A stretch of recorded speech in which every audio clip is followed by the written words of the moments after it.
이제 오늘 말씀은 제가 한국하기 전에 우리가 함께 계속해서 나누었던 열왕기상 말씀을 계속 이어서 우리가 같이 보도록 하겠습니다. 자, 1절을 제가 한 번 더 읽어드리겠습니다. 이렇게 되어 있습니다.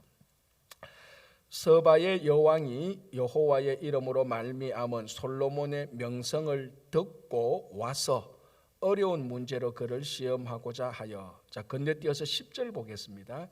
이에 그가 금 120달란트와 심이 많은 향품과 보석을 왕에게 드렸으니. 자, 이게 무슨 말인가 하면은 이제 솔로몬의 지혜가 소문을 이었고 온 열방에 다 퍼졌습니다. 이제 이 소문을 저 서바라는 국가에 있는 여왕이 그 소문을 듣고 솔로몬의 지혜를 듣고자 하여서 또는 시험하고자 하여서 알고자 하여서 서바에서 솔로몬 있는 예루살렘까지 여행을 왔습니다. 그래서 오늘 1절에 보니까 듣고 와서라고 말하는데 지리학적으로 보면은 이 서바에서 예루살렘까지 거리가 1400마일입니다. 여러분 1400마일 비행기 타고 가도 이게 짧은 거리가 아니잖아요. 그런데 이 솔로몬이 언제적 사람인가 하면 지금으로부터 3000년 전 사람입니다. 제가 가끔 말씀드리는데 이 다윗 솔로몬 그러니까 우리가 너무 이 성경을 통해서 많이 들으니까 마치 한 50년 전 100년 전 사람인 것처럼 생각하는데 그게 아닙니다. 지금으로부터 3000년 전 사람, 우리나라 고조선 이전의 사람입니다. 그러니까 지금부터 3000년 전에 1400마일을 여행하는 방법은 한 가지 방법밖에 없죠. On foot, 걸어서. 비행기도 아무것도 없고 자전거도 없습니다. 1400마일을 걸어서 온다는 것은 혹독하고 어렵고 힘든 여행길입니다. 그리고 왕이 오니 많은 수행원들이 같이 오게 되는 정말 번거로운 일이죠. 날씨도 그 기온차도 있고 또 그 맹수들도 달려들고 또 어떤 조직적인 도적들이 공격할 수도 있고 그 여러 가지 이 1400마일을 여행한다는 것은 이게 또 오는 것만 1400마일이지 가는 것도 1400마일 아닙니까? 왕복 24,000마일, 약 3000마일입니다. 이게 엄청난 거리를 왔습니다. 왜? 배우자 구하려고? 불로장생초 얻으려고? 출세하고 성공하려고? 아닙니다. 딱 한 가지 이유, 지혜를 들으려고. 요즘 같으면 우리가 카톡으로도 다 확인할 수 있는 그 지혜를 이 당시는 24,000마일, 28,000마일을 왕복해서 와야 됩니다. 엄청난 어려움과 고통과 문제를 안고 말이죠. 그 지혜를 들으려고. 자, 이렇게 와서 이 여왕이 솔로몬에게 질문을 했습니다. 오늘 이제 이 본문을 보면 그 질문에 다 대답하고 또 그 솔로몬 국가 체제를 보면서 이 서바 여왕이 깜짝 놀랍니다. 그러면서 솔로몬의 지혜에 탐복을 하죠. 그래서 5절 끝부분에 보면은 크게 감동되었다라고 말을 합니다. 이것은 우리 젊은이들 말로 말하자면은 이 설교 용어는 적합하지 않은데 젊은이 용어는 적합합니다. 멘탈이 붕괴됐다 이 말입니다. 너무너무 지혜로우니까 거기 완전히 이 서바 여왕이 솔로몬의 지혜에 압도되어 버렸습니다. 자, 그래서 이 서바 여왕이 솔로몬의 그 지혜를 보고 오늘 10절에 보면은 그 지혜에 대한 대가를 지불하는데 그 액수가 얼마인가 하면은 120달란트 플러스 향료와 향품과 보석. 우리말로 하면 이게 뭡니까? 수업료죠. 딱 와서 지혜를 듣고 모든 질문에 대한 답을 듣고 그 국가 체제를 보고 내가 많이 배웠다. 우리말 한 수 배웠다. 자, 그런데 내가 그냥 있을 수 있냐? 대가를 지불해야지. 수업료를 지불한 것이 120달란트. 자, 우리는 또 성경에 나오는 이 액수가 나오면 또 환산을 해봐야 적성이 풀리는 사람 아닙니까? 이게 얼마나 되는지. 근데 사실 구약에 나오는 금 한 달란트는 사실은 화폐 단위가 아니에요. 무게 단위거든요. 근데 이 무게 단위를 다시 화폐 단위로 바꾸어서 환산을 해야 되는데 금 한 달란트가 약 34.5kg입니다. 무게 단위인데 이거를 환산을 하면은 사실은 이게 구약의 금 한 달란트를 오늘날의 돈으로 자꾸 환전 그럽니다. 한국 갔다 와서 환전을 많이 해가지고 환전이 아니고 환산. 환산을 하면은 환산하기 쉽지 않은데 굳이 그래도 환산을 하면요, 금 한 달란트의 액수가 노동자 한 사람이 504년간을 일해야 벌어들일 수 있는 액수라고 말합니다. 금한 달란트가 504년 노동자 임금입니다. 자, 그러면은 우리 한번 계산해 봅시다. 요즘 우리 노동자 한 사람이 벌어들이는 액수 좀 많게 보면 300불 아니면 250불, 최하도 200불. 요즘 뭐 물가가 올라서 250불, 좀 올라서 300불을 보면은 300불로 친다면은 300 곱하기 504년이니까 365, 1년이 365, 300 곱하기 365 곱하기 504 곱하기 얼마 해야 되죠? 120. 의심하지 말고 그거 들으시면 됩니다. 제가 다 해봤습니다. 그래서 얼마가 나오느냐? 이게 300불로 계산하면 66억 달러. 역시 안 놀라시네. 1부 때도 안 놀라대요. 2부 때도 안 놀라네. 왜 제가 가만히 보니까 안 놀라는 이유가 있습니다. 왜 이 66억 달러가 우리가 쓰는 화폐 단위가 아니거든요. 그러니까 안 놀라요, 사실은. 70만 불 그러면 깜짝 놀랐는데 66억 불 그러면 뭐 저게 돈인지 아닌지 모를 정도로 너무나 큰 액수니까 이걸 한 달 하루 노동자 250불로 계산해도요 55억 불이에요. 55억 불. 몇 조입니다. 몇십 조입니다. 몇십 조 이게. 자, 이거를 어떻게 지불했습니까? 수업료로. 솔로몬의 지혜를 듣고 보니 66억 불을 페이를 했습니다. 적게는 55억 불. 왜 이렇게 지불했죠? 그만한 가치가 있으니까요. 그만한 가치가 있으니까 지불을 하는 겁니다. 66억 불을 수업 한번 듣고. 자, 매년 그 워렌 버핏이라는 사람이 자기하고 점심을 먹으면서 투자에 대해서 투자에 대해서 지혜를 가르쳐 준다. 그래서 세계 유명한 사람들이, 돈 많은 사람들이 이 워렌 버핏과 점심 먹으려고 그 점심값을 지불하는데 지금 올해 2022년 6월 21일 날 그 점심 식사가 성사되었습니다. 어디서 하는가 하면 저 뉴욕 맨하탄에 아주 유명한 스테이크 집에서 하는데 원래 그 워렌 버핏이 누구인지 알죠? 안 만나봐도 다 알집니다. 이게 투자의 귀재 아닙니까? 이 사람이 투자하면 그게 그 주식 다 올라가니까. 그래서 이 사람하고 점심을 먹으려고 사람들이 경쟁을 해서 올해 최고의 그 점심값을 지불했는데 이게 얼마 지불했는 줄 아십니까? 올해 1900만 달러. 역시 안 놀랄 줄 알았습니다. 1900달러만 놀랐을 거예요 아마. 점심 하나 1900달러 깜짝 놀랐을 거예요. 1900달러가 아니고 1900만 달러. 워렌 버핏하고 점심 한번 먹는데, 물론 자기 수행원하고 자기 하는 사람 7명을 같이 데리고 갔다고 언론에 나오는데, 그래도 여러분 생각해 보십시오. 점심 한 끼 먹으면서 투자에 대해서 지혜를 배우고 전략을 배우는데 1900만 달러가 뭡니까? 1900달러 해도 욕 나올 판인데 우리 190달러 해도 안 할 거 아닙니까? 19달러는 딱 우리한테 맞아요. 딱 짜장면 짬뽕 하나 딱 팁 주고 딱 하면은 19달러 하면 딱 맞는데 1900만 달러? 이거 미친 노릇 아닙니까? 미쳤지. 점심 한 끼 무슨 1900만 달러입니까? 그런데 지금까지 워렌 버핏하고 몇백만 불을 내면서 식사를 하고 올해도 1900만 달러를 지불하고 식사를 했던 그 어떤 사람도 이번에는 내가 돈을 괜히 썼네. 들어보니 별거 아니네. 그렇게 불평하거나 원망했던 사람이 한 명도 없었다는 겁니다. 왜요? 그만한 가치가 있었으니까 그런 거예요.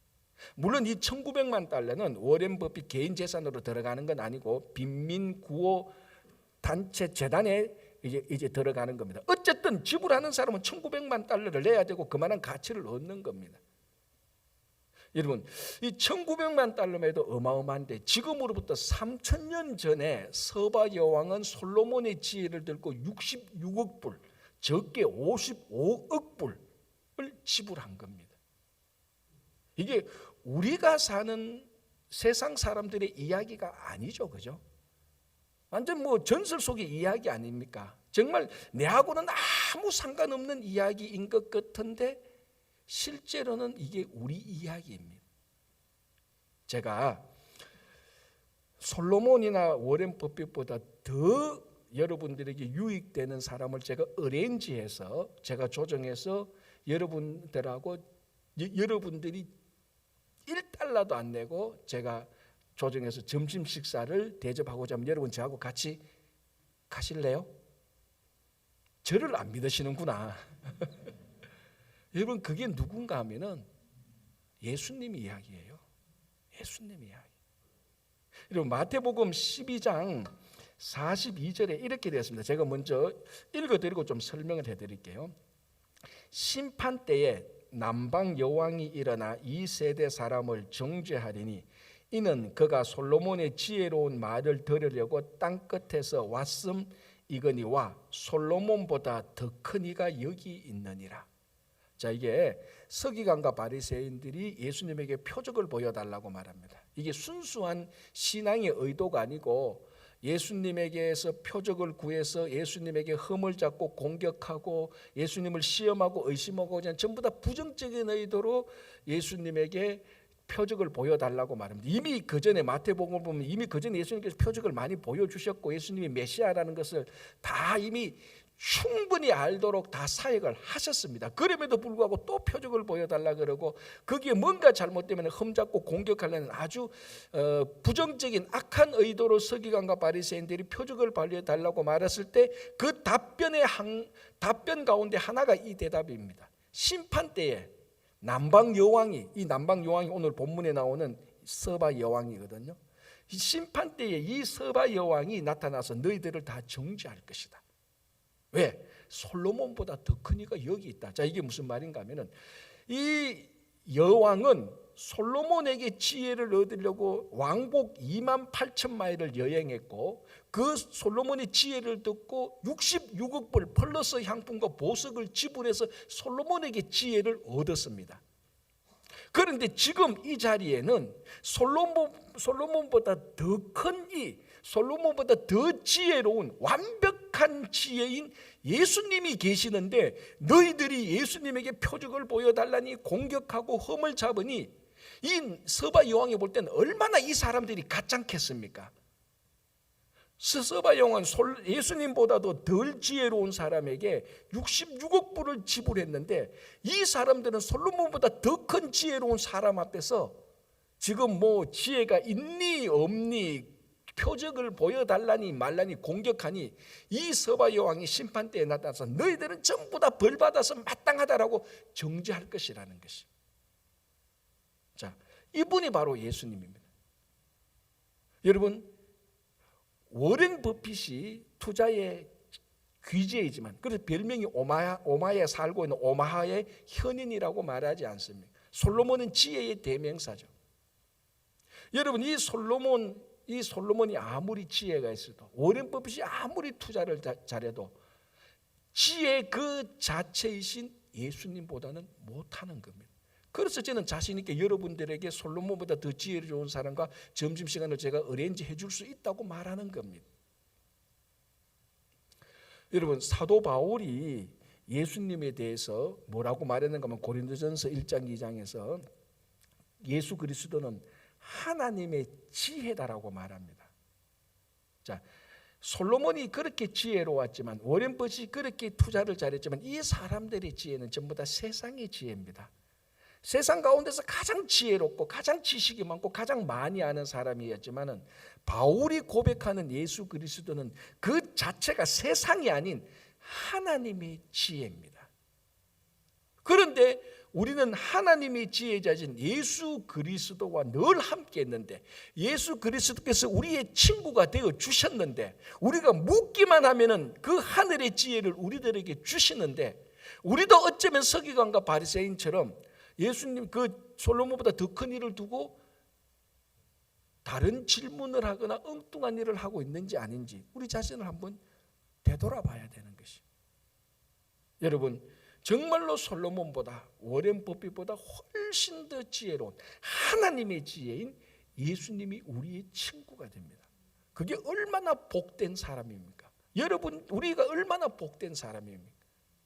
만약에 여러분들이 정말 워렌 버핏하고 점심 먹는데 누구 그 따라가서 스테이크 한 점이라도 먹었다면 막 자랑할 거 아니겠어요?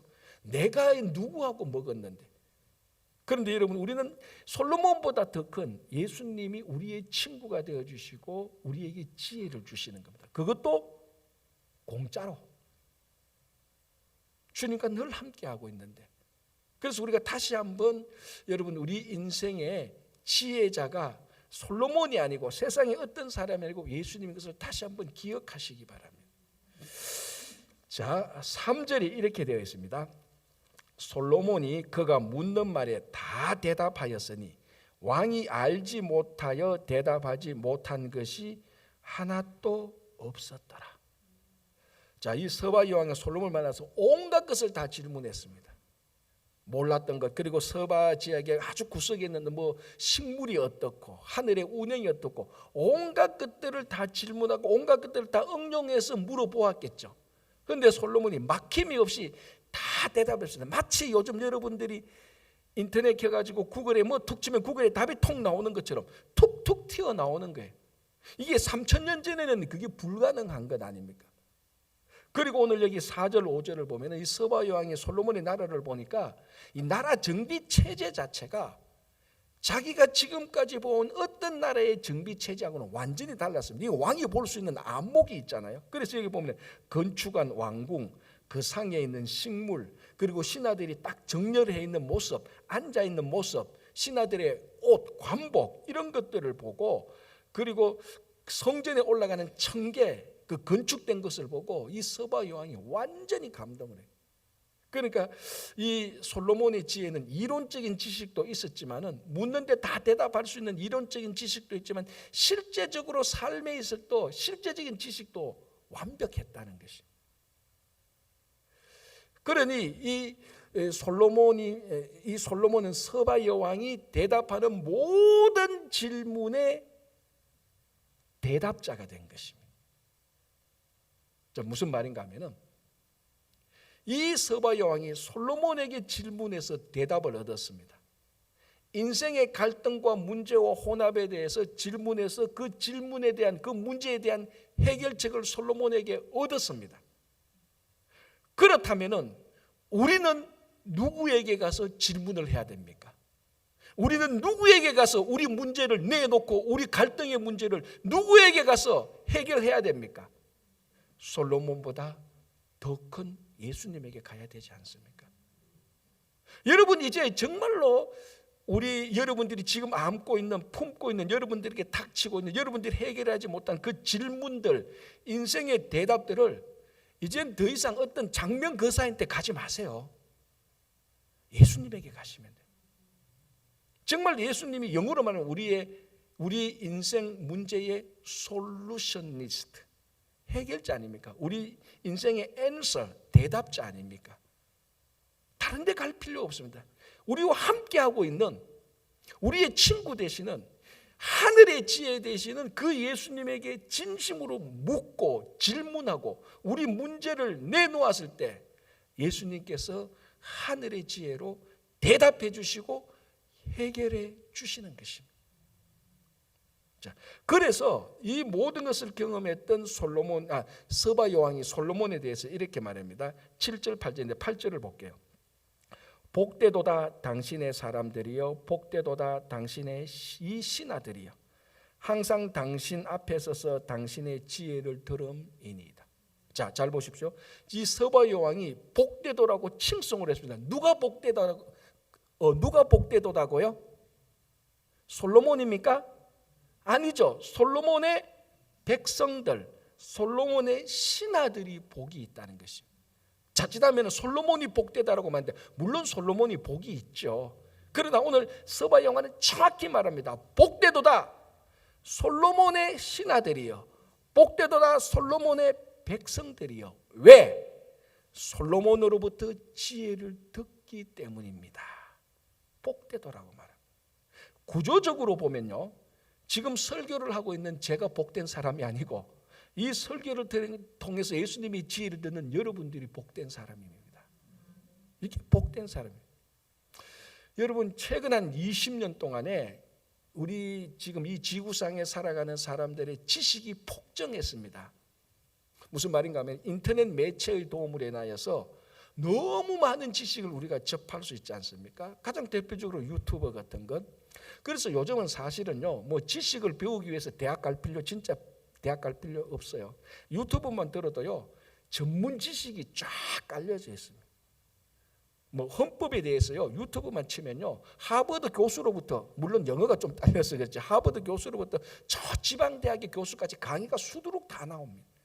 그게 오늘날 우리가 살고 있는 지식 폭발의 시대입니다. 그래서 뭐 남녀노소 상관없이 다 유튜브나 인터넷 매체를 통해서 지식을 받아들이지 않습니까? 그러니까 전부 다 지식이 많아가지고 다 똑똑해요. 그런데 어떤 정상이 요즘 보이는가 하면은, 옛날에는 사람들이 만나면은 서로 이야기하고 듣고 하는데, 요즘은 사람들이 만나면요, 전부 다 들은 지식이 많아가지고 전부 다 똑똑해요. 그래서 다 선생이에요. 다 가르치는 자예요. 다 연설가이고 다 듣는 사람이고 다 텔러, 토크, 말하는 사람.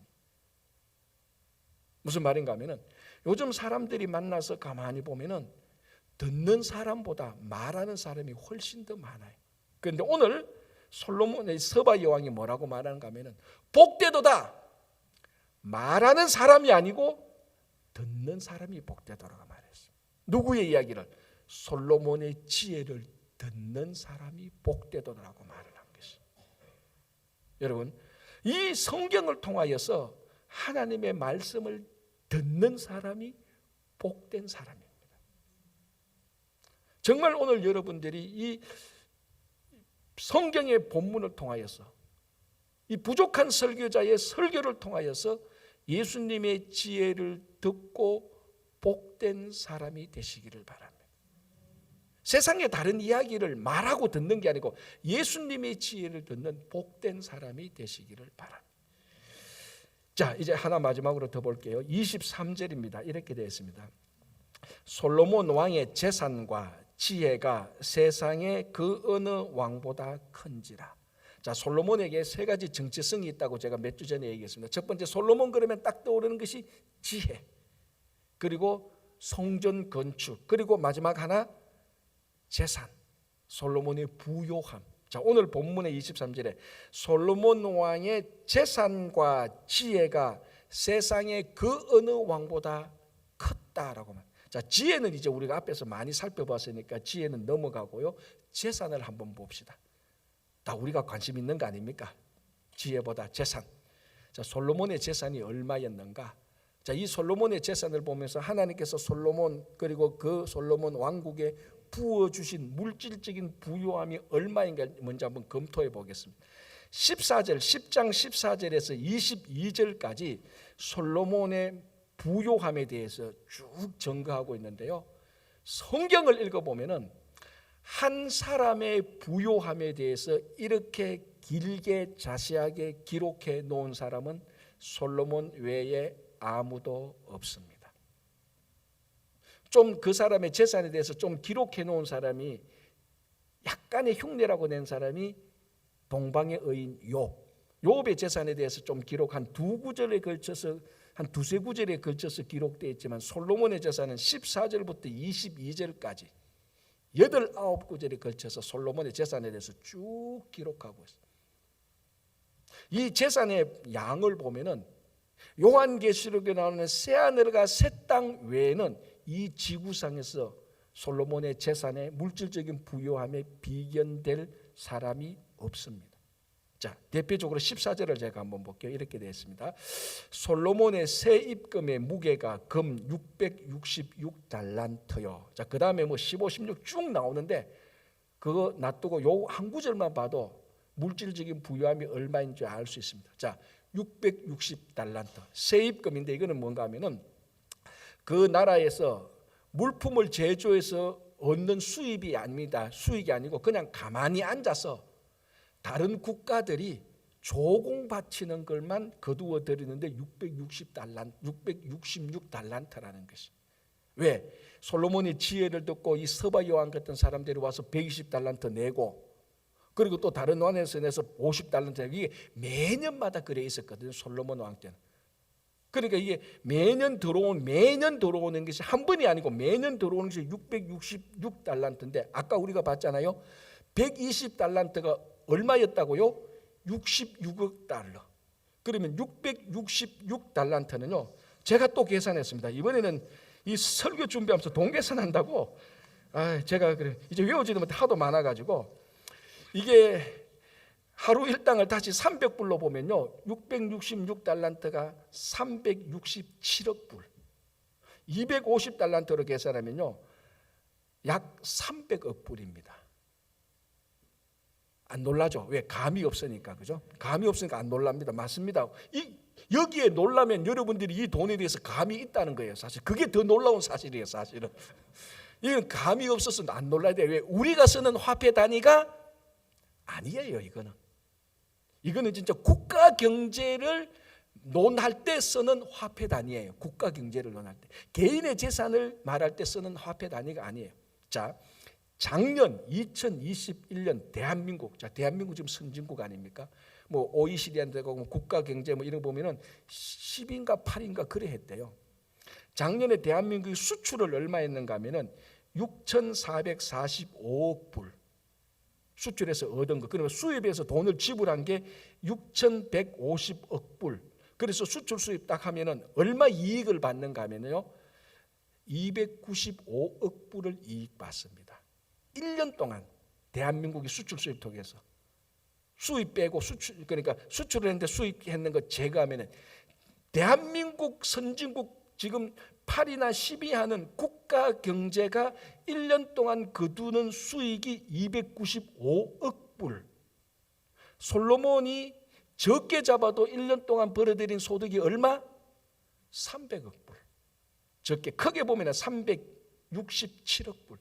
솔로몬의 1년 수입이 많습니까? 대한민국 1년 수출 수입을 통해서 얻은 이익이 많습니까?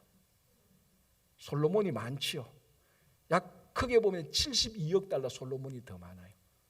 이건 가만히 앉아서 벌어들이는 소득입니다. 뭘 말하는가? 한 대한민국 선진국가가 벌어들이는 수출 수입을 통해서 벌어들이는 액수보다 가만히 앉아서 외국 사람들이 외국 나라가 솔로몬에게 매년 갖다 주는 조공을 바치는 액수가 지금 환산하면 더 많다는 겁니다. 문제는 진짜 우리가 고려해야 될 것은 이것이 솔로몬의 이 경제 이야기가 오늘날의 이야기가 아니고 3,000년 전 이야기라는 겁니다. 그럼 오늘날로 비교하면 비교할 수가 없습니다. 어마어마한 경제단입니다. 자, 이것이 하나님께서 솔로몬에게 부어주신 물질적인 부요함입니다. 오늘 본문은 이 물질적인 부요함을 통하여서 하나님께서 솔로몬과 그 나라에 부어주시는 더 궁극적인 신앙의 부요함을 말하고 있는 것이 사실은 핵심입니다. 여기서 우리가 조심해야 될 것이 이 물질적인 부요함에 멈추어서는 안 된다는 겁니다. 이 물질적인 부요함을 뛰어넘어서 물질적인 어마어마한 부요함보다 더 위대한, 더 뛰어난 신앙의 부요함을 하나님께서 우리에게 주신다는 것을 궁극적인 목적으로 생각을 해야 되는 거예요.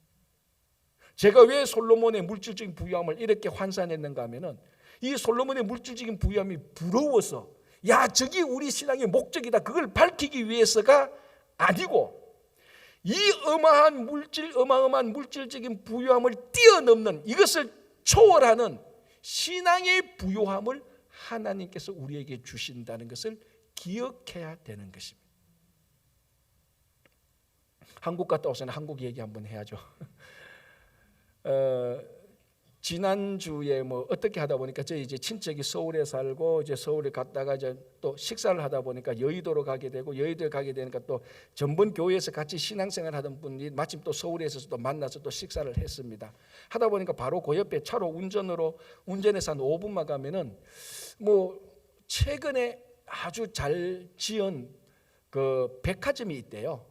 지금 거기가 또 아는 사람은 그 또 백화점 또 쇼핑하는 게 또 그 아주 또 유행이라 그러는데 한번 가보세요. 미국 촌놈도 한번 가봐야지. 그까지 갔는데 그래 한번 가봤습니다. 아파트가 아니고 백화점 일정 쭉 올라갔는데 야, 백화점도 그렇게 세련된 백화점은 제 평생 처음 봤습니다.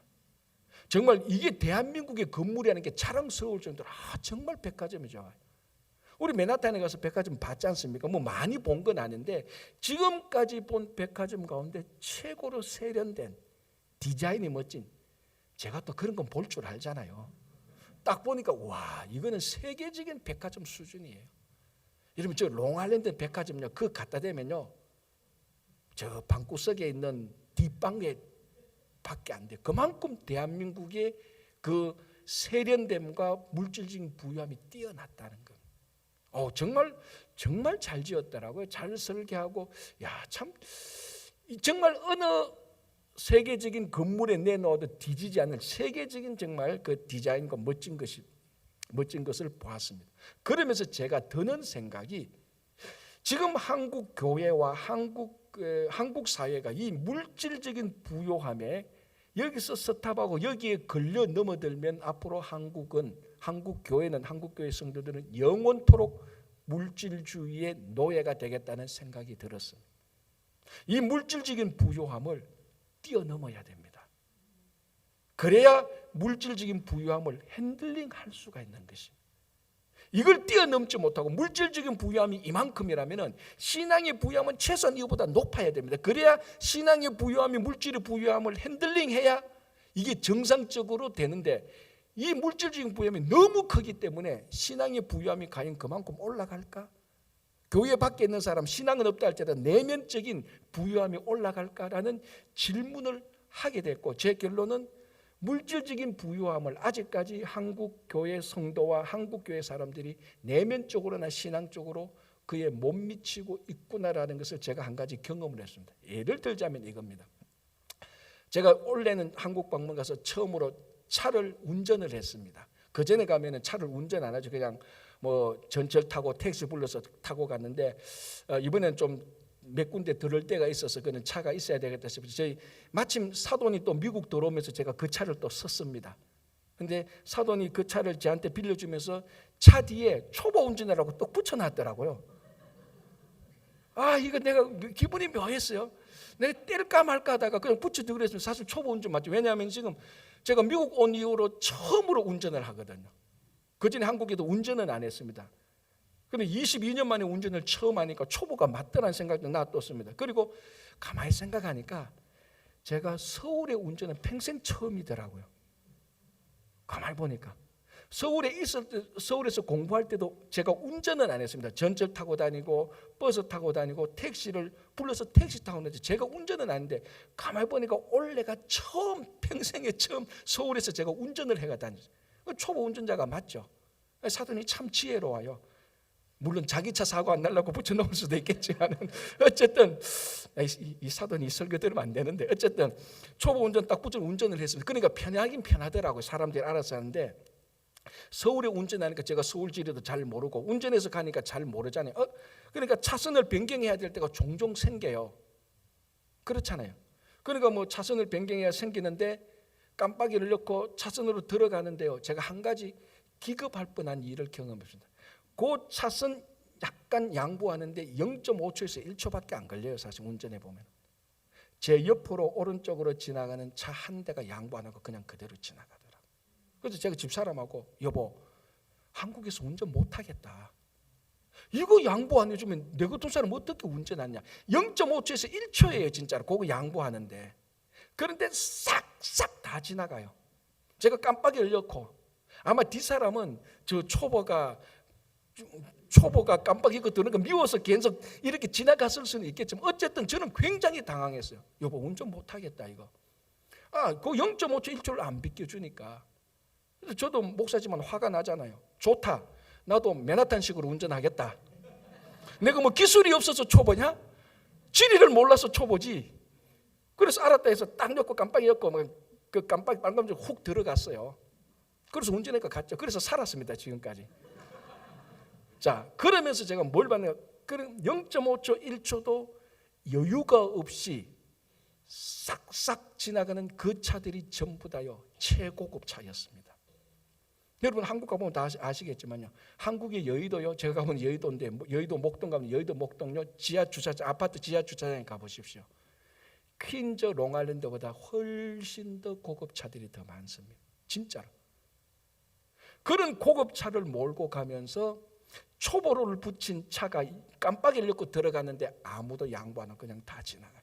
그게 무슨 정신적 풍요로움입니까? 조급증이지. 그렇게 좋은 차를 몰고 가면서 차선 하나 양보 안 하는 것이 그만큼 각박하게 돌아가는 것이 한국의 물질적인 부유함에 매여버린 삶의 모습이라다. 그리고 이제 또 제가 옛날에 신앙생활했던 중고등학교 청년 때 신앙생활했던 선배 후배를 만나서 얘기를 했습니다. 뭐 몇 분들은 참 신앙생활 잘하고 있더라고. 정말 제가 굉장히 많이 도전하고 도움받는데 경향입니다. 경향이 뭘 느꼈는가 하면은 신앙의 간절함이 없었습니다. 그 선배하고 그 후배하고는 청년 때 진짜로 그 금요일마다 다락방에 모여서 철야 기도했던 사람들이에요. 진짜 그때 우리가 다 방언받았던 사람들이거든요. 그런데 지금 만나서 얘기하니까 예수는 믿어요, 교회는 나가요.